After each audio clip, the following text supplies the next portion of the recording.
That's a lot of fun. I've always wanted to call folks to supper that way. Actually, that's how they do it here at Glacier Bay Country Inn. Every evening, someone comes out and rings the dinner bell, summoning the guests to the dining room for Chef John Emanuel's exciting wilderness gourmet cuisine. We're in Gustavus, Alaska, population only about 350, where if you don't grow it, catch it, or make it by hand, you have to fly it in by plane. Life near Alaska's Ice Age glaciers isn't always very convenient, unless, of course, you're a guest of the Glacier Bay Country Inn. Then you're pampered in the wild. You'll see what I mean today as we go fishing, sample some great cooking, and just enjoy nature, from a simple wildflower to the Great Glacier Bay, one of the top destinations on almost every traveler's wish list. So, as they say here at the inn, come and get it.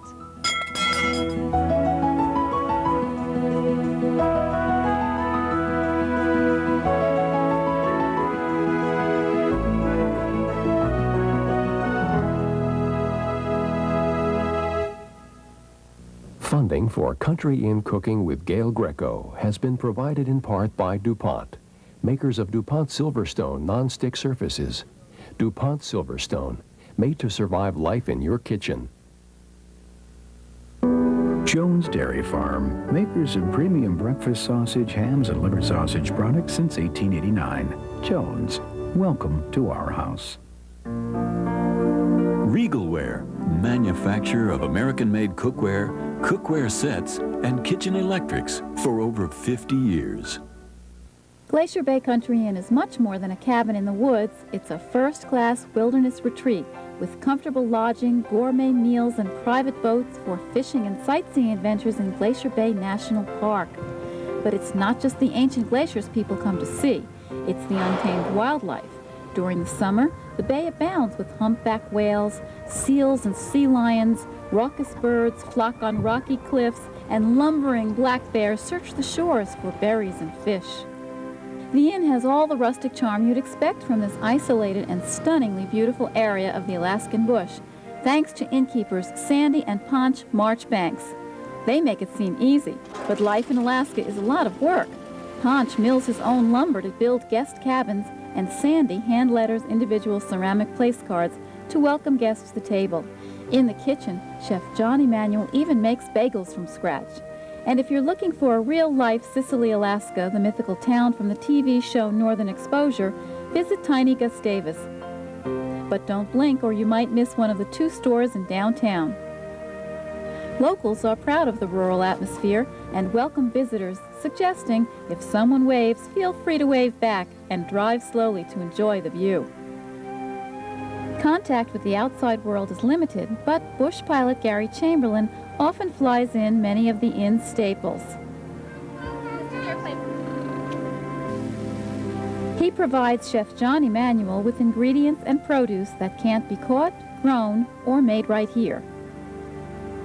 Okay, we got capers. The weekly food runs are a welcome routine, and the whole family helps unload the groceries. But out here, you have to fly in more than food. When the hairdresser comes in from Juneau, residents can get a haircut, everyone, on the same day. With our arms full of goodies, John and I headed for the kitchen to make a very special breakfast treat, assorted deli-style bagels. Bagels? Oh, yeah. You can't go down to the grocery store and just pick up a few bagels? No, no. The way it works up here is we have to do everything that we can from scratch, mostly baking goods especially. So today we're going to be making our bagels, and we're going to start That's fun. right here by putting 4 cups of flour into our mixer here. You know, I was just thinking, bagels, Glacier bagels. How do you spell bagels in this part of the country? If you want to spell it B-A-Y-G-E-L-S, I'm going to add a little bit of yeast to this, about a tablespoon worth, and we're just going to give this a quick mix. All right. Going to add a little warm water, start activating that yeast. So bagels are a basic bread dough, aren't they? Oh, sure. But you give it a nice long knead, about 10 minutes, so that it gets nice and tough, because you want your bagel to be a little bit chewy. And we're going to add a little salt. This is kosher salt you're using? That's kosher salt right there. And a little sugar. Now we're going to stir this around a little bit and let this come together. Now, if your dough is too sticky, you can always add a little bit more flour to it. Oh, how's it doing, John? Oh, it's doing really well.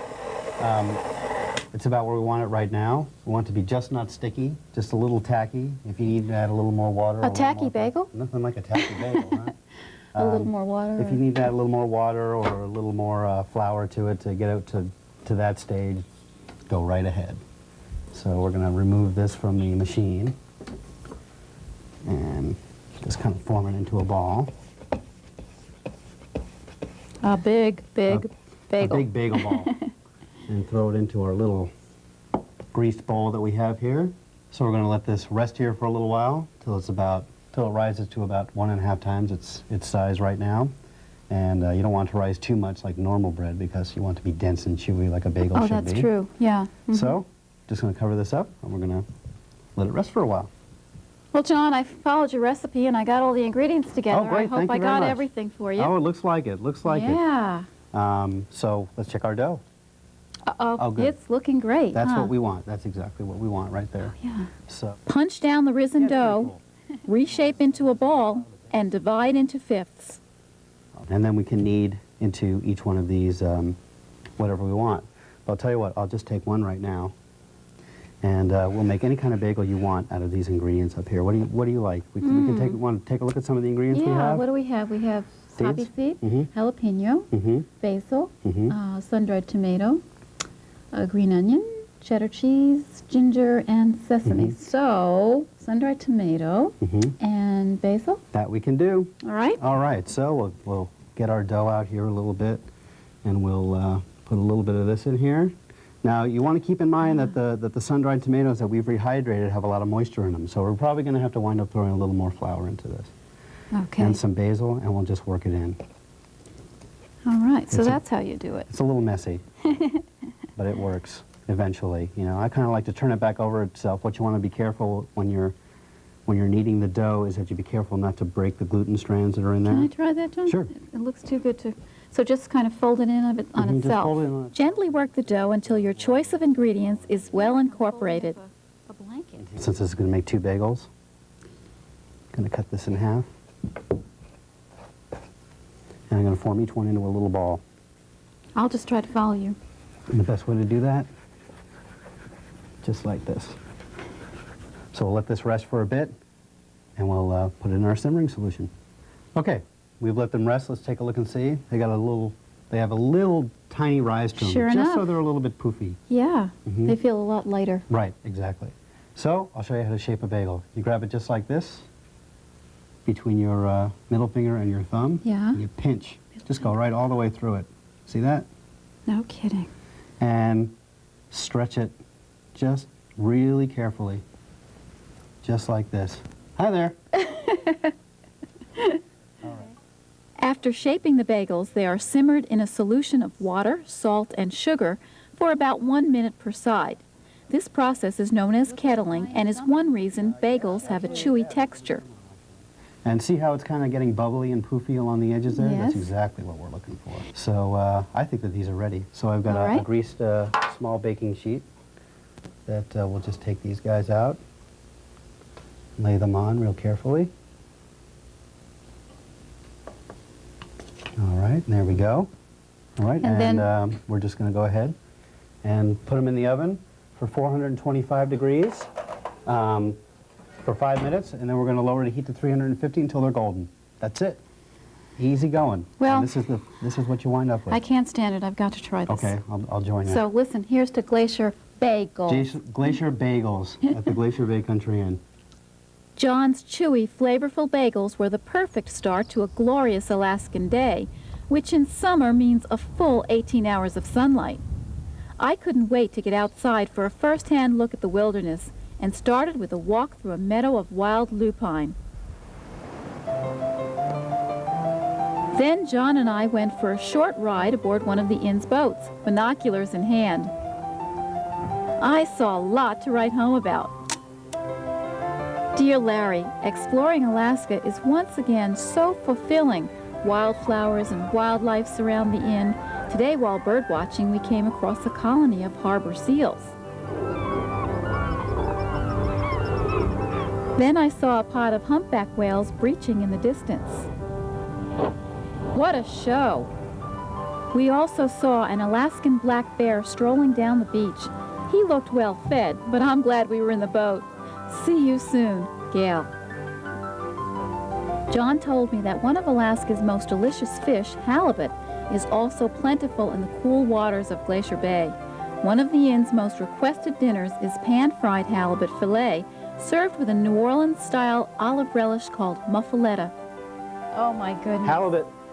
Oh wow. Jeez, did you catch this thing? No, I didn't actually. One of your producers caught this for us. Melissa. Melissa? Mm-hmm. That's So great, let's John. move this guy back. We have some more halibut that we'll get to later that's already cut. But in the meantime, why don't we go ahead and make our muffaletta? Sure. So I'm going to I start presume you need this. I need that Cuisinart. Yes, I All right. do. This is a nice, simple recipe, but it's our most requested recipe at the Glacier Bay Country Is Inn. that right? Yep. Oh, good. So I'm going to start by adding our Spanish and Kalamata olives to the Cuisinart and giving it a quick blast. Obviously, they've been pitted. Yes, they've Pitted been olives. pitted, but the Spanish olives still have the have the pimento. pimentos added to them. To the olives, add some Anaheim chilies, chopped anchovies, a few capers, and coarse grain mustard. Season with oregano, fresh parsley, and basil. A little bit of extra virgin olive oil and the juice of 1 lemon. And now we give it the full blast. Pulse it at first, give it a few pulses and get it started. And then let it go for a little bit. Wasn't that easy? That was a cinch. So far, so good. So far, so good. Here, smell that. Oh, excellent. Let the relish rest while you prepare the halibut. We'll take off a nice fillet from here. So you're getting Getting about a 6-ounce fillet off 6 of here. ounces. That's, Yeah. wow, that's a lot Nice of size meat. fillet. It's pretty. Okay. That's terrific. Since it's for me and you, we'll make it a little bit bigger. All right? Going to heat our olive oil up here in the pan. Dredge the fillets in unseasoned flour before frying to help them brown. So I'm going to take my spatula, check it out. It still needs just a little bit more time on that side. See that? That's a beautiful color right there. That is lovely, golden. And add a little salt and golden look. pepper. I like to season it after I flip it over because, especially when it's on the grill, because if you season it before, on the other side, it tends to stick. The salt makes it a little sticky, I find. So best to cook it at for a fillet this size, I'd say about 4 minutes per side. So let's get our plate ready over here. I can help you with that. All right. Why don't we take those fiddleheads here, Okay, I'll bring that in. and we can arrange them really nicely on the plate. Call them fiddleheads because they resemble the top of a violin, obviously. They sure do. Look at when that. they're growing. John is lucky enough to find fiddlehead ferns growing wild near the inn. But asparagus is a very good substitute. The chef serves the halibut on a bed of Cajun-style red beans.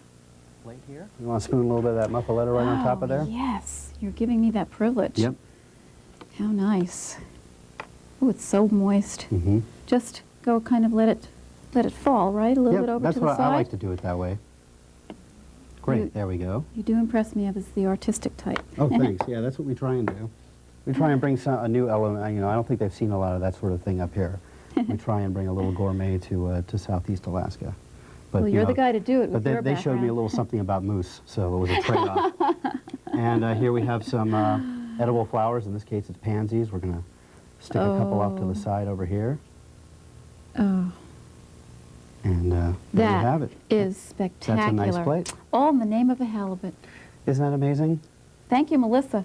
Yeah, thanks, Melissa, for the fish.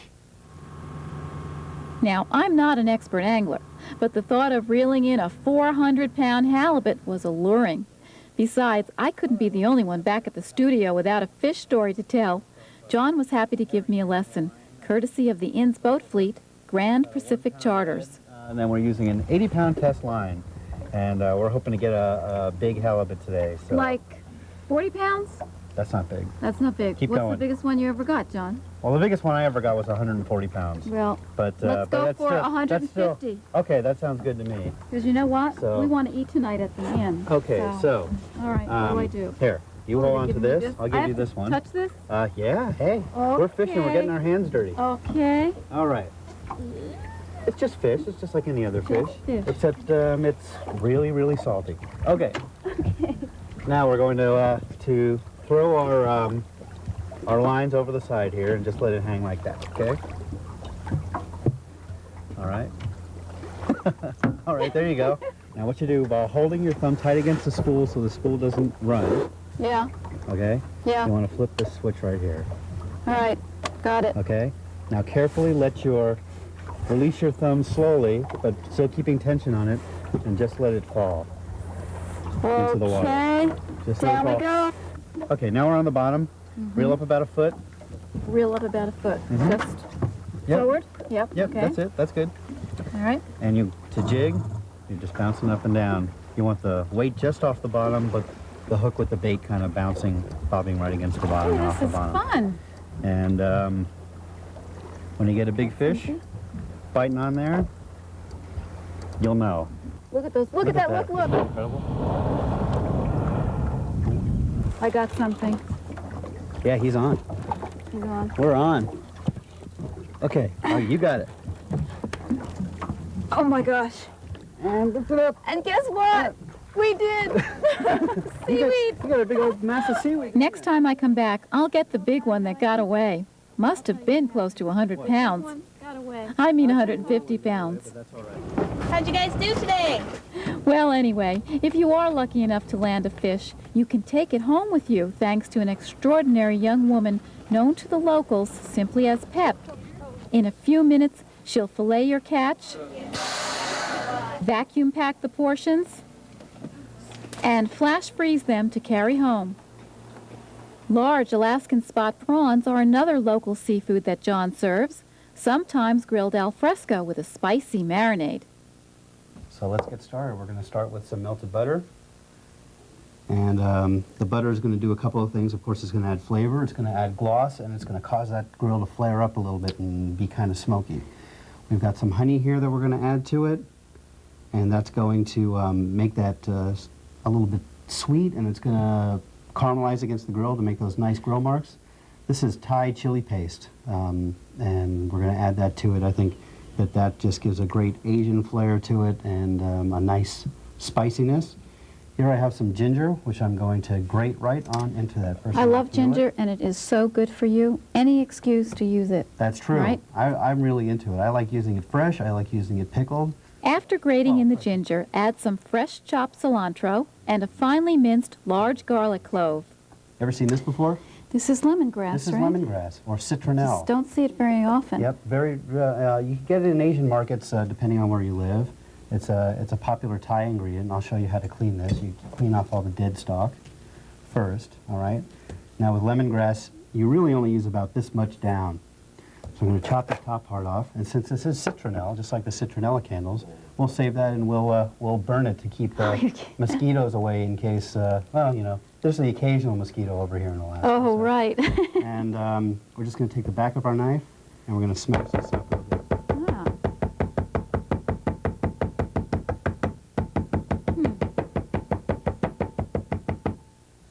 We're going to open it up, and you want to use the tender parts of it It's a little more. and mince it up. Great. Well, that's going to make our base nice and fragrant. All right. Of course, we need a little white pepper, a little salt, Next, squeeze in the juice of half a lime. and finally, a little sesame oil for that classic flavor in there. Oriental flavor. Exactly. And we'll stir it up. And I'll show you how to skewer shrimp. Now we'll do 6 on each one for this recipe. So I have 6 shrimp here. And notice that I have these soaking in water. That's so they don't burn against the grill, because we're going to do this over a hot heat, and it'll just really burn ferociously. So we'll just run a skewer through here, and run a skewer through here. And this way, the way it's done like this, is it's easy to flip, it won't fall through the Oh, grill. yeah, Because if you only have it on great. one skewer, they'll just hang like right Yeah. between the grills. Yeah, good. And I kind of like to alternate the direction of the shrimp as I skewer Okay. them. So, I'm going to finish these up And I'll tell you what, why don't you strap on your rubber boots because we're going to head someplace and cook these in a really special place, okay? Oh, this sounds mysterious. Oh, yeah. All right, it's going to be John. great. So we'll catch up with you in a little while, Okay, Gal. thanks. All right. After gearing up for another adventure, we boarded the Mackay, piloted by Captain Jim McCann.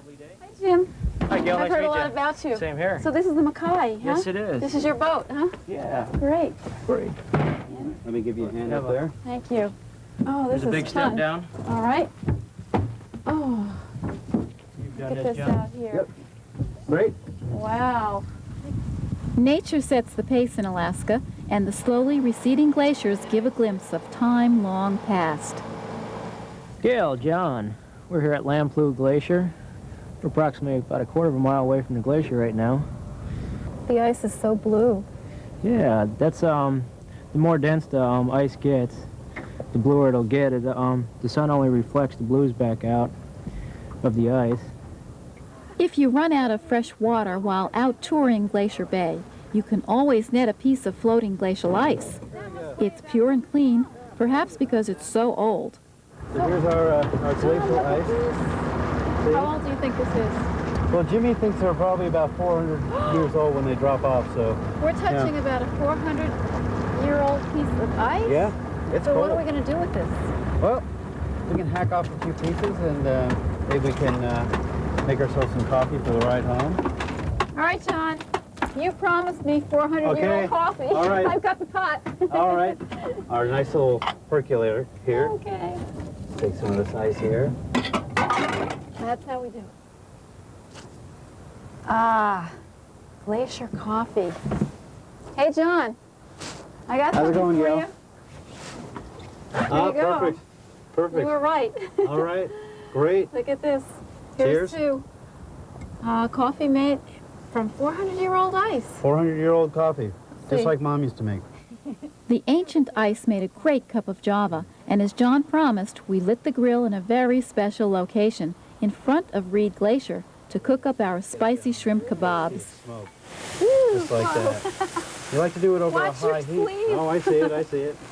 You like to do it over a high heat because shrimp cooks so quick. So let's baste it again really quick. Gosh, that looks like dry ice. Is that It coming does. from the glacier? Oh, it's a little chilly out here, so we're yeah, we got a little. Oh, look at that. That was beautiful. Here, John, if you're cold. Oh, I'll be having some of that definitely. Oh, it's so golden and beautiful. Oh yeah. I flaring up definitely have to have this recipe. Oh sure, no problem. I'd love to barbecue outside. No problem. We're going to cover it up again really briefly. Of course, I can't barbecue out by the glacier, but No. it won't well. taste the same. If we barbecue by the glacier, Yeah, if I don't. I just don't have a rod holder to stick the grill. All right, I'm going to baste one more time for a little flavor and a little shine. There we go. They're looking great. 2 or 3 minutes on the grill is really all you need. Got myself a plate of greens here. Just going to lift these off of here. See, we soak those skewers so the skewers don't burn under this high heat. I mean, they'll get black, but they won't burn. Oh, And there we go. What do you boy, think? boy, You I like think we that? should call Jim. I think Jimmy is definitely into these shrimp. You're right, John. This is a Glacier Bay Country Inn special. We've got the Alaskan prawns and all of those wonderful treats from the garden, and cooked in front of this magnificent Ice Age glacier. It doesn't get any better than this, does it? Before I left, I sat down with John to a table filled with fresh Alaskan delicacies. This is gravlax, or cured salmon, and this happens to be white king salmon, which is only available to us in southeast Alaska. So Did you smoke this then? that's right. We had it out in the smoker, and Is that what was going on? oh, yep, sure enough. Here comes our pastry chef, Brian Nelson. Hi, Gail. Hey, Brian. Hi, John. How How's you it doing? going? Brought some desserts for your Oh, meal. beautiful. We have a raspberry chocolate white mousse right there for you to try, or a trio of fruit sorbets, raspberry, mango, and passion fruit. We have peanut butter pie served with jelly, and chocolate walnut mousse. Well, what are you going to go for, John? That sorbet is calling my name. I think I'm going to have to go for that. There you go. It's pretty, isn't it? All right. Thanks, Brian. And, That was beautiful. Tell you what, Brian, I'm going to go for the peanut butter and jelly. All right. Well, you enjoy it. All right. Thanks much. Sure. This Thanks, is Brian. delicious. Sure. All right. Great. Wow. Well, don't know where to start first, John. All right. Well, really glad you could make it. Glad you enjoyed Alaska and enjoyed the food. Thanks for everything. I've learned a Cheers. lot, and I've had a great time, a lot of fun. Great. Thanks, Gail. Looking out over Glacier Bay, I was warmed by an old cup of coffee and also by the genuine friendships I had made in this very special corner of the world. Recipes for all of the dishes in this series are available in the companion cookbook, Country Inn Meals to Remember.